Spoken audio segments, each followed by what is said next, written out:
Friends, வாங்க இப்போ நம்ம மாங்காய் பச்சடி பார்க்கலாம். எண்ணெய் ஊற்றாச்சு, கடுகு போட்டுக்கலாம். கடுகு போட்டுக்கலாம். கடுகு நல்லா பொரிஞ்ச உடனே காஞ்ச மிளகாய், பச்சை மிளகாய், காஞ்ச மிளகாய் போட்டுக்கலாம். காஞ்ச மிளகாய் பொரிஞ்சிட்டோம், பச்சை மிளகாய் சேர்த்துக்கலாம்.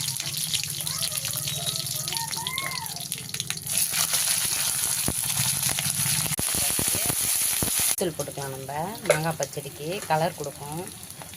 இப்போ தேவையான அளவு தண்ணி ஊற்றிக்கலாம்.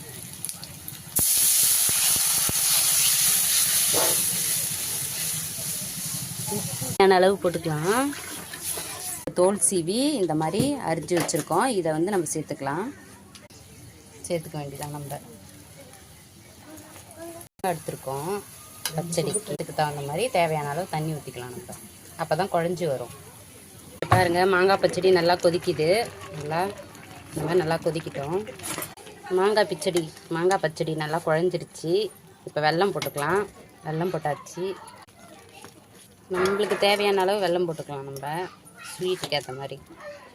இப்போ வெல்லம் கரையிட்டோம், கரைஞ்சிருச்சு. பாருங்கள், மாங்காய் பச்சடி இன்னும் நம்மளுக்கு மாங்காய் பச்சடி திக்னஸாக வரணும். பாருங்கள், இன்னும் கொஞ்சம் வெல்லம்லாம் கரைய வேண்டியது இருக்குது. மாங்காய் பச்சடி ரெடி ஆயிடுச்சு. இதை பாருங்கள், நம்ம நிறுத்தியாச்சு. கொஞ்சம் தண்ணியாக இருக்குன்னு பார்க்காதீங்க, வெல்லம் போட்டிருக்கோம். ஆற ஆற நல்லா திக்னஸாக கட்டி ஆயிரும். நல்லா சாப்பாட்டுக்கெலாம் நல்லா வச்சு தொட்டுன்னு சாப்பிட்லாம். புளிப்பு, இனிப்பு எல்லாம் செம்மையாக இருக்கும். காரம் எல்லாம் கலந்து செம்மையாக இருக்கும். நீங்களும் செஞ்சு பாருங்கள், ட்ரை பண்ணி பாருங்கள். செம்மையாக இருக்கும் மாங்காய் பச்சடி. எப்படி இருக்குங்க? இதை நம்ம நல்லா ஆற வச்சு எடுத்தால் தான் நம்மளுக்கு வந்து வெல்லம் இருக கட்டியாகும். நீங்களும் செஞ்சு பாருங்கள். நம்ம எல்லா சாதத்துக்கும் தொட்டுக்கிட்டு சாப்பிட்லாம்.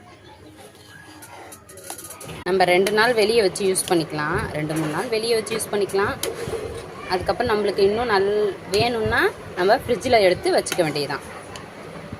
ஃப்ரிட்ஜில் வச்சா கெட்டு போகாது. வெளியே வச்சா ஒரு அடிக்கிற வெயிலுக்கு ஒரு 2-3 நாள்லே கெட்டு போயிடும்.